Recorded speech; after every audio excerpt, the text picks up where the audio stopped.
Alright, what's going on, guys? Trev back again. Here to bring you another video. This one's going to be doing my video review for one of the best comic book movies of the year, my opinion, and that is for Kick-Ass 2.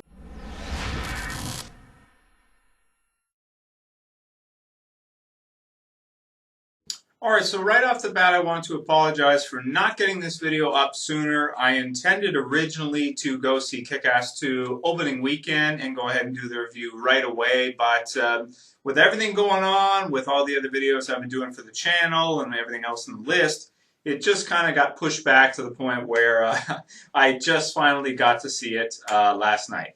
And I'll tell you, okay, I probably should have seen it sooner because it was better than I thought it was going to be. I will say this review will contain minor spoilers. I'll try not to give away too many plot points, although I will go into fairly good depth. So if you haven't seen it, I'm not going to totally destroy it for you, but I am going to reveal some things so you may or may not want to watch. Okay, so first off, I should say that I did read the trade for this first, the Kick-Ass 2 comic books series. First Kick-Ass and Kick-Ass 2, and I just recently figured out there's Kick-Ass 3 as well, which I gotta check that out because that would be fun as well too. Yeah, so I read the trade first, and after reading it, I liked it, but you know, I don't know. I was kind of like on the fence about it because it is really, really dark. You know, it kind of, in terms of like the violence, the amount of violence, it's similar to the first one, but I think it steps it up even a level further, especially what happens to Kick-Ass, like what happens to the people around him, you know, characters in the book. It's pretty dark. You know, in the first one, it did happen to, or that thing did happen to Hit Girl with you know, people that she cares about. And then in this one, we saw a similar type thing happen with Kick-Ass. And you know, I mean, it's really, really dark when you see, okay, it's kind of like, you know, you put your mind in the state of some of these characters that the MFer, I'm going to say MFer because I do have younger viewers. Normally I would just say, you know, but I want to not swear because of my younger subscribers and viewers. So McLovin's character. So in the comic book series, McLovin, you know, I mean, the character, the MFer, you know, a step up from Red Mist, yeah, but you know, it's even more fun to see the actor who played McLovin in Superbad, Fogel, play Red Mist and the MFer, Chris. I don't know, man. I mean, he was really funny in Superbad. That for me was one of the funniest movies ever, and he was great in that. So to see him in this is just, you know, it's like a perfect casting choice. You can't think casting should go that well. You know, like with the recent announcement for you know, who's going to play Batman next, Affleck. You know, you tend to think that casting doesn't usually go that well. But for this one, look at the casting. You got him, you got McLovin, you got Jim Carrey playing Colonel Stars and Stripes. You know, it's like, what? How the hell did they do that? I don't even know how they got him to agree to do it. Because the budget for the movie was like $28 million. And granted, he wasn't the lead actor or anything of the sort. And Colonel Stars and Stripes' role is actually not as big as you'd think it is, hearing that Jim Carrey's going to be doing it. But, you know, some of the cat, like, how did they get him? I have no idea. But it obviously worked out really well because it was a lot of fun. If those of you who have only seen the trailer, you'll know about the part where he plays Colonel Stars and Stripes, and you know, he's got Eisenhower, his dog, and then he says Schwanson, and it bites the Asian dudes, like the Asian, you know, sort of like he's in a prostitution, he's like a pimp type thing, you know, high level one, and then he laughs and he says, yeah, there's a dog in your balls. And he throws his voice really, really well. And so, you know, for me, I almost think that, you know, when I compare the comic book to the movie, just based on the casting alone, is like the movie's even better, you know? Also in the comic book, the way John Romita Jr. draws the characters, he makes them all look really young. Like Hit Girl looks like she might be, I don't know, 8 years old or 6 years old or something. And even Kick-Ass too. He looks like super young the way he draws it. He's got like a kid's body. I don't know. The artwork for me in the trades is John Romano Jr. is a great artist, but they look too young to me personally.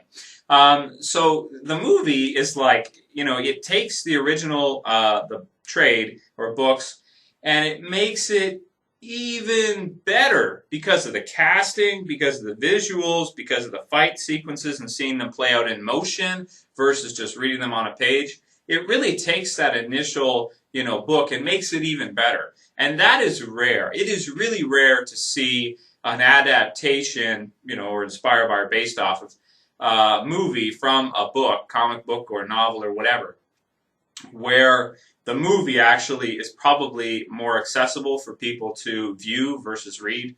And people will probably like it better, I would think, personally, than the book. Because I did like Kick-Ass 2, the movie, a lot more than I did when I read the book. I thought the book was good, don't get me wrong. I thought it was really good. But I thought the movie was even better, just by the casting and all the other things that I mentioned, like the way. There's something about seeing Kick-Ass in live action where it's like it adds to that the sort of like the realism, but at the same time makes it more fun because then you see people actually wearing costumes. We're so used to reading comic books and seeing characters in costumes, but with Kick-Ass 2 and Kick-Ass. And maybe Kick-Ass 3 if they get around to making it eventually. Hopefully they will, because I'd like to see a third one. Seeing them in costume walking around in the street, like Dr. Gravity, he's got this, this baseball bat that he's turned it into this gravitational device, but it doesn't really work. It's really just a baseball bat that he can use to, and then it's got some spikes too as well, hidden spikes in it. So, and he's got this ridiculous costume. Kick-Ass has got his costume. Jim Carrey as Colonel Stars and Stripes. He's got his sort of like your Captain America type rip-off kind. Not exactly, but that type of feel to him because he's the leader of their Justice Forever and this type of thing. He's got the American Stars and Stripes type thing, and his dog's got the flag on his face. And seeing it in live action, it just adds to that value of like this realistic, but like unrealistic, this world that Mark Millar has really created, and it just makes it even better to see it in live action. And I really dig it. I think it's a lot of fun just all around to see it. So when you see the characters walking around the street, for example, like you get that feeling like, what if I was like out for the night, like drinking or something, or going to bars or whatever, and I just saw these guys walk down the street with like baseball bats and costumes on, and it wasn't Halloween, like it was like the middle of the summer or something, and it's like I don't know how I would react, and then okay, so that So that's a lot of fun right there, to see all that kind of stuff with the good guy team, Justice Forever. Now let's look at the opposite. So instead of your heroes that are going to dress up all goofy and look even more silly because they're real people versus drawn, now let's talk about the villains. So the villains, the MFer, McLovin, assembles his own, supervillain team, right? To kill Kick-Ass for what Kick-Ass did to his dad. Shot him with a bazooka, if you remember from the first one, out the building, which was great, by the way. So he wants to get revenge on him. So he starts hiring all these crazy killers, basically, and he starts giving them all these, super villain names and makes them dress up in costumes. And he himself has got like the most ridiculous like S&M like gear costume you can imagine, with like fluffy parts and stuff, and he's got his two guns and everything, and oh man, McLovin doing all that, it's so great. So you got that, and then he's got his team that he's assembled, and every name in the team is racist, like every single one. He's the one guy, the black guy, and then he looks at him and he says, "You're gonna be Black Death." And then John Leguizamo, of course, is like, "Don't you think that's kind of like incredibly racist?"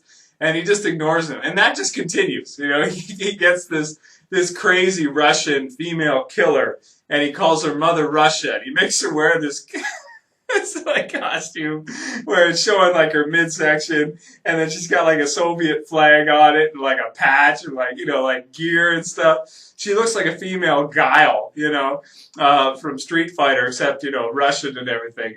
It's the hair, oh man. So she's scary and she's fun. Genghis Carnage, she calls one other guy. And like every single one, this little guy that kills people, he's little and he kills. Tumor, so they call him Tumor. And it's so silly and just over the top.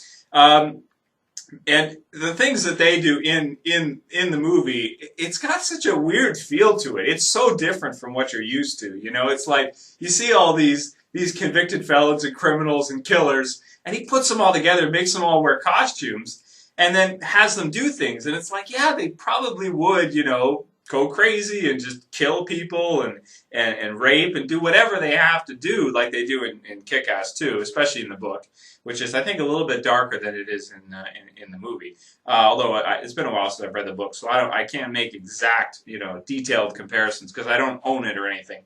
It's been over a year since I read it. So fuzzy logic a little bit of it. But anyway, yeah, so they probably would do all these crazy things that they're doing if you took these people and you put them all together, these murderers and psychos and stuff, and made them dress up in costumes so that they were sort of like anonymous, so you couldn't tell who they actually were. They probably would do all these crazy things and evil things and all this good stuff.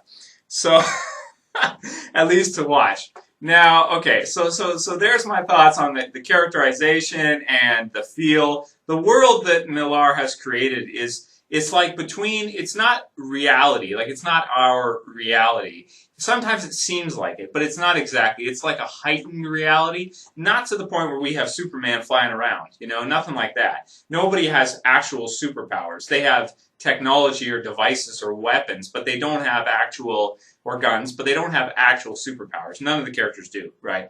But even still, you'll have certain things that Hit Girl does, for example, where she's like, what is she supposed to be, 15-year-old girl, I think, or younger, somewhere around there.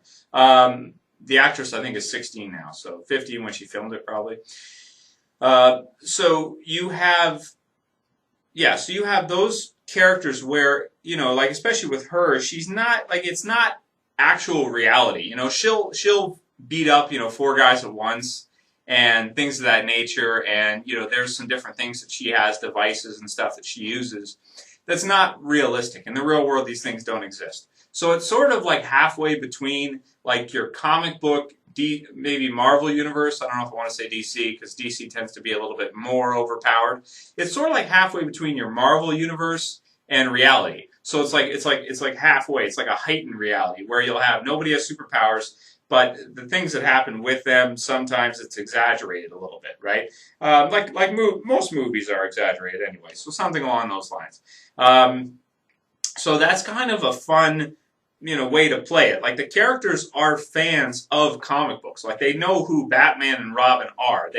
Batman and Robin and all the other comic book characters exist within their world. So that kind of makes it feel like it's like a real world halfway, type reality that they're in, that they're doing these things in. And it definitely adds to it. And it's a different feel because it feels like these are like real people in the real world, like just like any other movie you watch where nobody has superpowers or anything of the sort. And they're just comic book geeks. And as a result, they do these crazy things. And there are actually people like this in the real world.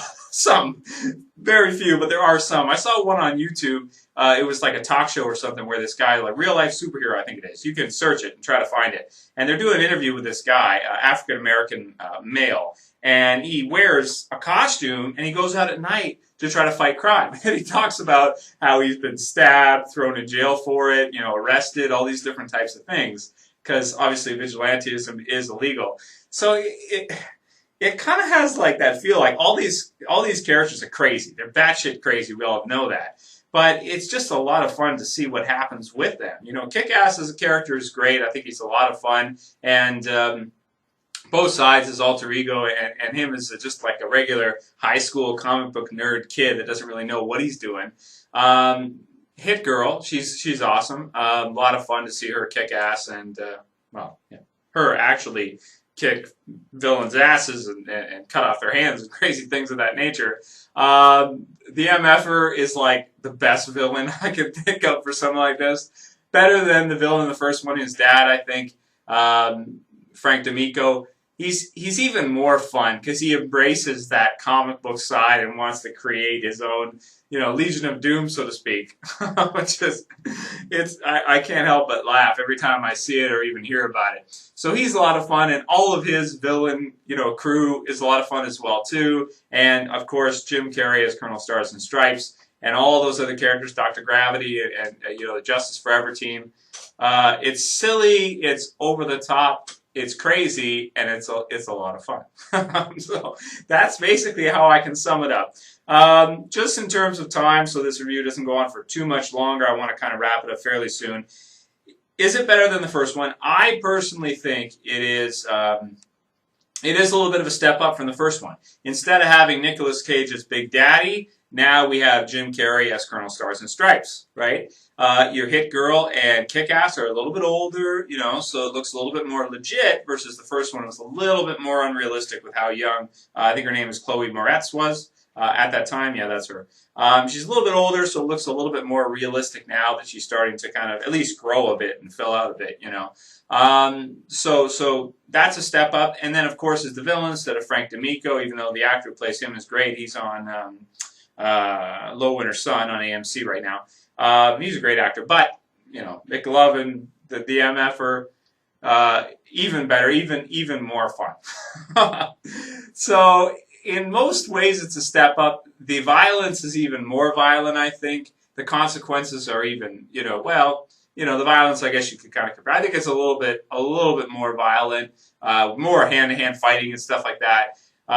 In terms of the comedy, it's still pretty good. There might have been more comedy in the first one than there is in this one.